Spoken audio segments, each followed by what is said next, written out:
Welcome to Module 05 of 12 of the CipherVibe Cybersecurity for Beginners course. Today, we will make data security and cryptography understandable, practical, and connected to the rest of your learning path. Cryptography protects data only when algorithms, keys, identities, software, and operating procedures work together. Data security starts by knowing what information exists, where it moves, who needs it, and how long it should remain. The purpose of this lesson is not to memorize a collection of terms. It is to build a mental model you can apply when tools, platforms, and threats change. We will define the core ideas, walk through a repeatable defensive workflow, examine mistakes that frequently mislead beginners, design useful safeguards, and finish with a safe portfolio exercise. Throughout the course, remember that security work begins with authorization, scope, and evidence. Use the exercises only on local systems you own or environments you have explicit written permission to assess. Pause when you need to. Write concepts in your own words, record observations, and distinguish what the evidence proves from what you are merely assuming. That habit is more valuable than rushing through another tool demonstration. Start with 4 concepts that provide the vocabulary for data security and cryptography. First, encryption transforms readable data using a key so unauthorized parties cannot interpret it. Second, hash functions create fixed-length fingerprints used for integrity checks and protected password verification. Third, digital signatures connect integrity and authenticity by proving that a holder of a private key approved data. Fourth, key management governs generation, storage, access, rotation, backup, revocation, and destruction. Do not study these as isolated definitions. Ask which asset or business service is involved, where the relevant trust boundary sits, which identity performs the action, and what reliable evidence would show that the control worked. Security reasoning is a chain. Source evidence supports an observation. The observation supports a conclusion. The conclusion informs a proportionate decision. The decision has an owner, an expected result, and a way to verify it. When any link is missing, say so. A professional explanation can include uncertainty without becoming vague. For example, a network record may prove that 2 addresses communicated, but it may not prove which human initiated the action or whether the content was malicious. Use diagrams whenever a relationship is difficult to explain in a sentence. Mark identities, systems, data flows, boundaries, and controls. A simple, accurate diagram is more useful than a crowded picture that implies knowledge you do not have. Now turn the mental model into a repeatable workflow. First, classify sample business data by sensitivity, operational importance, and retention requirements. Second, draw its path through collection, processing, storage, sharing, backup, and deletion. Third, mark where encryption, hashing, signatures, access control, and monitoring apply.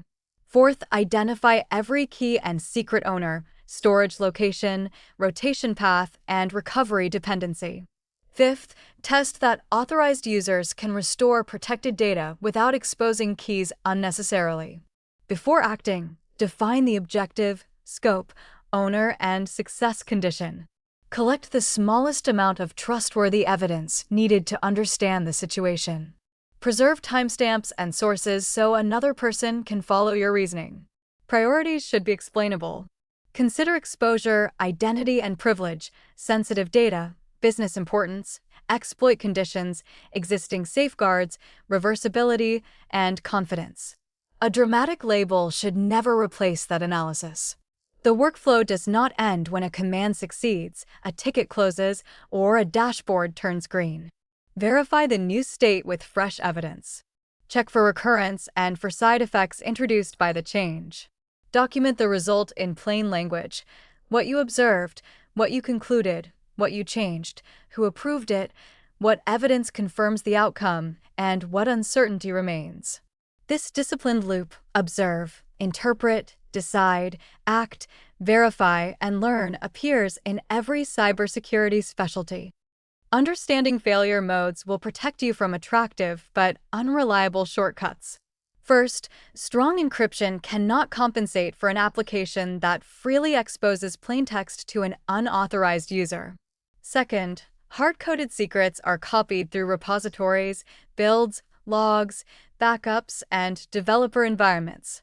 Third, homegrown cryptographic algorithms and protocols fail in subtle, dangerous ways. Fourth, lost keys can make correctly encrypted information permanently unavailable. Fifth, backups may preserve deleted sensitive data or become an easier target than production systems. These mistakes often share one cause: confusing an available signal with a complete explanation. A tool can report a finding, a successful action, or a score while important scope, context, ownership, and verification remain missing. Avoid absolute claims. Words such as secure, compromised, fixed, and compliant require scope and evidence. Prefer precise statements such as, "This control blocked the tested path under these conditions," or "The available records show this identity used the service," but do not identify the human operator. Also resist copying commands without understanding their inputs, outputs, permissions, and side effects. Run one controlled change at a time and record what happened. If an exercise does not behave as expected, that is useful evidence. Stop, inspect the environment, revise the hypothesis, and explain the difference. Good security work is not a performance of certainty, it is careful reasoning under imperfect information. Reliable security uses layers because no single control can prevent every failure. First, use well-maintained libraries and approved modern algorithms instead of custom cryptography. Second, store secrets in managed systems with scoped access, auditing, and rotation. Third, separate key administration from routine data access. Fourth, minimize data, enforce retention, and protect copies across every lifecycle stage. Fifth, test restoration, key recovery, revocation, and breach response procedures. For each important risk, ask 5 questions. What makes the event less likely? What evidence would reveal it? Who can contain it? How will trustworthy operation be restored? Who owns the decision and accepts remaining risk? Least privilege applies to people, applications, devices, automation, data stores, and administrators. Access should be scoped, separated, monitored, reviewed, and removed when it is no longer needed. Every important control needs a test strategy. Include representative normal activity, negative cases, misuse, dependency failure, and rollback.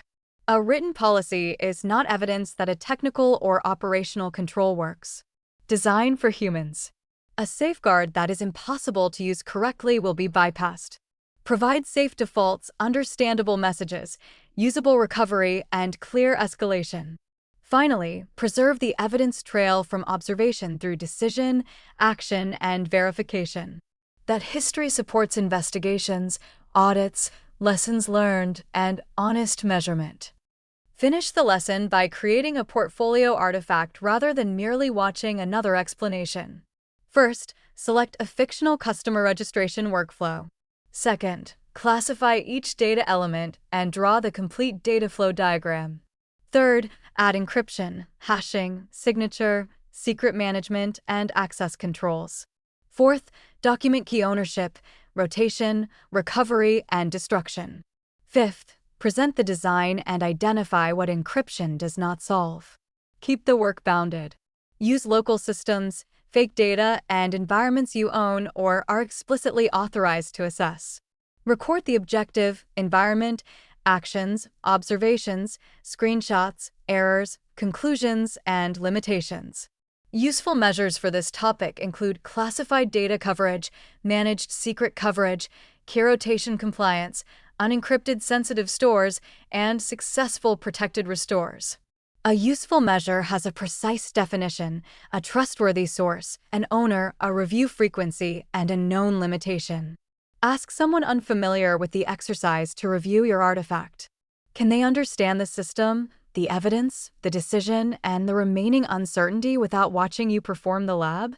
When the answer is yes, you have created more than notes. You have evidence of professional reasoning and communication. Continue with the next module in the Cybersecurity for Beginners playlist and use the complete written curriculum at CipherVibe.com/news. CipherVibe is operated by Cloudsectech LLC.